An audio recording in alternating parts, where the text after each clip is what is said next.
Hello and welcome again to English Podcast with Paul. I'm your host, Paul, where we speak and discuss and unwrap ideas such as interesting topics in the news or interviews or just vocabulary and parts of grammar or anything about English that we think is interesting. Okay, so native, natural, unscripted and unedited. I have some notes with me here, so you'll see me looking this way a little bit.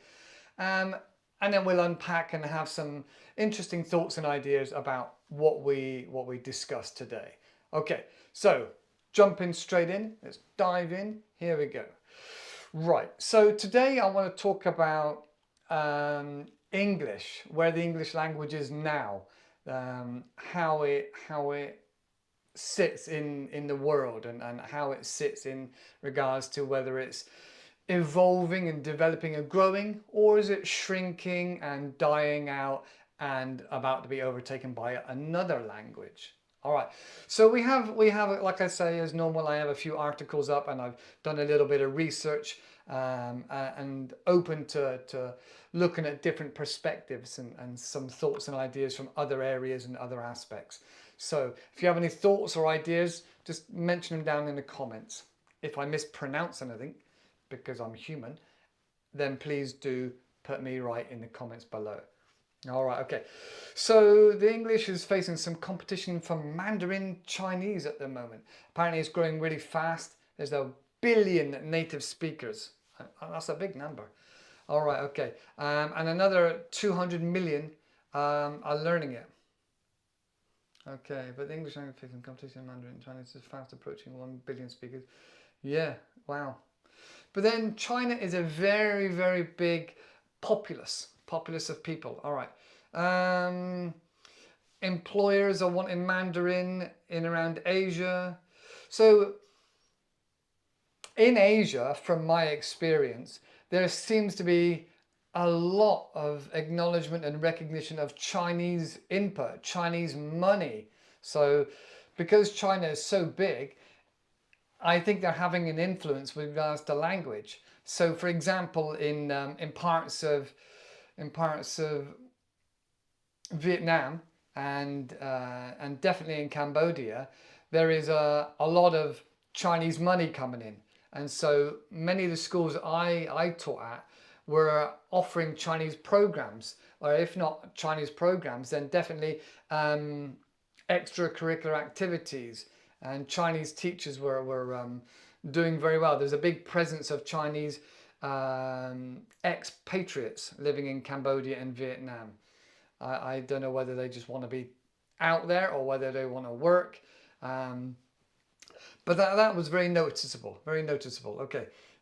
English is primarily the main language for scientific research and things like aviation, business, and finance. English is still very, very prominent, and yeah. So if it does get overtaken or changed, then it will take several decades to disappear and to move down and disseminate and yeah, dissolve.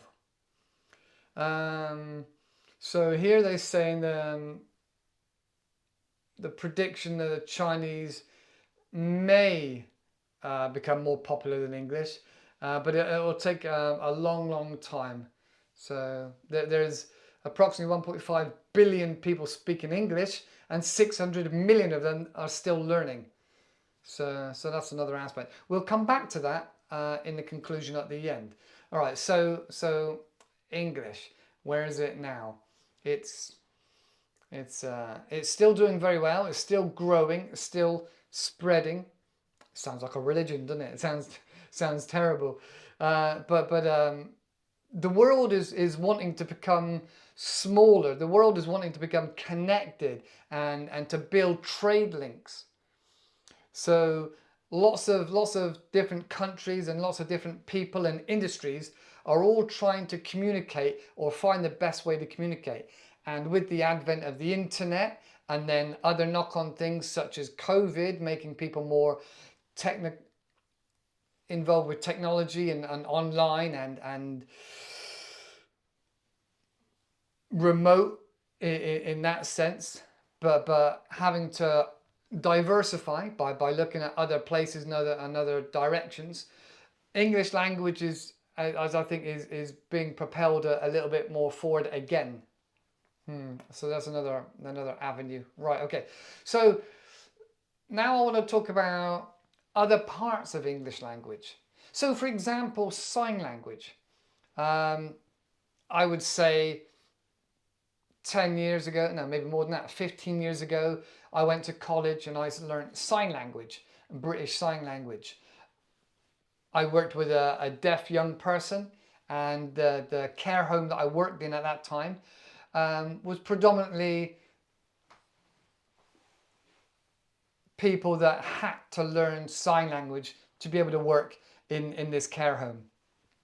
And so I took it on myself to go to college and do night school. And then eventually I got my employer to pay for it, and a few other people joined the college course. I ended up having to teach quite a few new staff over the coming years, 2 or 3 years after, uh, English Sign Language, so we could obviously all work together and be more cohesive and coherent for the young people in the care home. So that was very interesting, my journey of learning sign language. Maybe that's where I become more open and interested in learning different languages. Since then, I've spent some time trying to learn Spanish, and I still am. I've spent some time learning a little bit of a few other languages, and then more recently Cambodian. So Cambodian, I believe to be a difficult language. We were able to speak more than your tourist and your typical expat, but not as good as a local, obviously, and not as good as some of the expats that have been there for a long time that really try to harmonize with the local communities and the local people. So we're on that level going up. Again, I would only say like a level A1, maybe A2. So I do enjoy languages, and I enjoy people altogether, really, and people and speaking and connecting. So I'm quite the extrovert. Right, so that's sign language. Right, we also have, forgive me if I pronounce this wrong, Patois or Patois, Patois. Patois, that's it, Patois. So Patois is a Jamaican and African language that is adopted English and a lot of part of their own language, and is now an actual whole language in its own, on its own merits, in its own right, and spoken by lots of Jamaican and African American people in the UK and in other places. Um, Notably, I think it was Trinidad and Tobago and some of those other countries around that area. It's very interesting because your ears pick up and you think, hang on, are they speaking English or something different? It's a very good combination of the two. There is a film actually called Spanglish, and it's I think it's with Bill Murray. Sorry, Lost in Translation, and there's talk of Spanglish, where there's a mix of Spanish and English.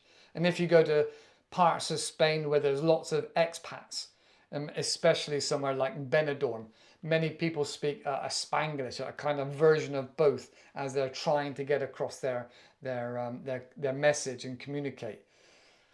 Often we would call that, so that's called Spanglish, but often we would call a very simplified version of English from somebody else trying to learn it, we would call that Pidgin English. So a very broken down with a few words of English in between, a Pidgin English. Okay, but not to be confused, that Patois is a very well-known language in its own right, and a very interesting and diverse and cultural language it is. Moving on from that, something a bit different is a little bit like Gaelic language and the Irish language that come from the Celts. That's a very interesting aspect to the English language, and the way that they interpret the English language and the way they use the English language and how things have changed. I won't try and do any accents, but an ex member of my family was Irish, and so we got a little bit of heritage there. or part of heritage. Okay, so how that comes about is obviously through imperialism and colonialism and things like that. So that's a very interesting how there's still a part of their own, but also a very strong English element. Whereas it differs from like the Welsh language. The Welsh language is completely different with a different vocal and tongue gymnastics, the way that is verbalized. Please forgive me, I'm not a professor of linguistics. I don't know all the terminology. But the Welsh language is very, very different and almost unrecognizable from the English language. Unfortunately, it's only spoken by about 3% of Welsh people. It is a very difficult language, but unfortunately, the English with their colonialism kind of pushed it out. And so they're trying to get it back, which is a great thing, All right, so we've got like sign language, we've got Patois, and we've also got Irish language, which is a little bit different. And then you've got completely other languages that are nothing to do with English at all. So I think it's interesting the way, like at the beginning, we said that English is it dying out? Is it booming? Where's it going? How is it in the ecosphere of languages around the world? So that's the few parts there. And then moving on then to the other part that I said earlier. Now there's another survey done again with this research about English-based Creole languages. Now I had to scratch my head, and that's where they use English language and the lexicon of the English language generally. Like I said about African and American African countries with the colonialism coming in and changing language. I mean, I feel like I'm going around in circles a little bit here. So they talk about the base of it and all the countries that speak it. So as we said at the beginning, is the English language dying out? Is it evolving? Where is it going? So I had a little think about this and come up with some of my own thoughts. And I know the biggest reason for the English language spreading so much and the reason why it's so interesting is because it's growing and diversifying and living and moving. You know, the English language dictionary is always changing, always being words added to it, and some words drop off. Old English words disappear. You know, some Shakespeare words eventually die out. But in general, I feel because of colonialism, and now, like I said, because of the internet and trade and everybody trying to connect and work as one, like I said, with business and aviation and maybe even an international space station, English is kind of accepted as the main language that most people are veering towards. Now, don't get me wrong, I 100% agree that people should keep their culture and their tradition and their roots and their identity. So I'm not saying for 1 minute that English should be spoken throughout the world and by everybody. I'm not saying that at all. What I'm saying is it's nice that English is helping lots of communities and countries come together and be able to be more cohesive and help with trade and potentially help with issues and education in general. You know, we all have arguments and conflict, and so if there's something that we can connect with, such as a language, then that can help ease tensions and make things a lot easier in resolving issues. There was another thought there with that, but we'll come back to that later.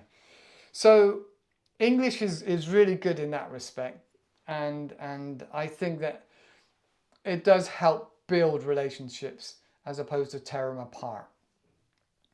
All right, I gotta be careful not to get lost in this conversation. So my point was that English is still expanding and bringing people together. My other point I just remembered. Some countries are very Western and very forward, and so do not have the motivation to get involved with English quite as much. Now, I'm not going to name names, but there are some Western countries that are very proactive and forward-thinking and technologically advanced that really aren't keen on English at all. And that's okay. That's okay. Like I said, cultural awareness, people having their own identity, that's fine. That's fine. But I feel those cultures and those countries end up being a little bit left behind in what's happening with the rest of the world. Because America and Australia and New Zealand and Canada and some of these countries that speak native English are making leaps and bounds because they're connected. Because they're connected by the language, because they're connected by some cultures. That's really pulling them together, and they're able to maximize their resources, maximize their learning potential, because they've got a bigger net of information and education to build upon. And so those countries that are stuck is not the right word, happy to stay with their own cultural identity, I feel get a little bit left behind on the global stage. And I worry sometimes and think that's a bit of a shame. And then the word arrogance comes in, because they're happy to stay in their bubble, but they get left behind and not aware of other advances in the world. That's an interesting part. Okay, so then going back to Mandarin and how Mandarin has a massive growth. Now, I think that's artificially inflated due to the massive population, because generally that population isn't having like an imperial overgrowing other countries or the history of that. So they haven't already, and I'll come on to another aspect in a moment about new imperialism and where that's going. But China, from my memory and from what I can remember from history in school, hasn't really taken over much of the world. They did in their dynasties have large areas and overtook a few small countries locally and expanded, and now obviously contracted again. But it hasn't spread its wings across the world and across the globe as much as I'm aware from my memory in regards to history and geography.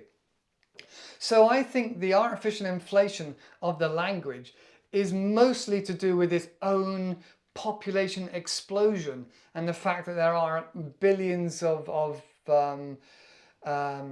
Chinese people in regards to growth. So I personally think that Mandarin is not gonna take over the world. It definitely locally is going to help with business, with connecting with the local other countries for trade and for them investing their money. But once that economy changes or circumnavigates to a different place or a different way, I think that will shrink. The interest in learning Mandarin for localized countries, I think, will diminish. And eventually, as more and more countries become educated more and connected with the internet and technology and wanting to build wealth and build their GDP, then I believe more countries will want to learn English, because it's kind of the known language for business. So there's another aspect.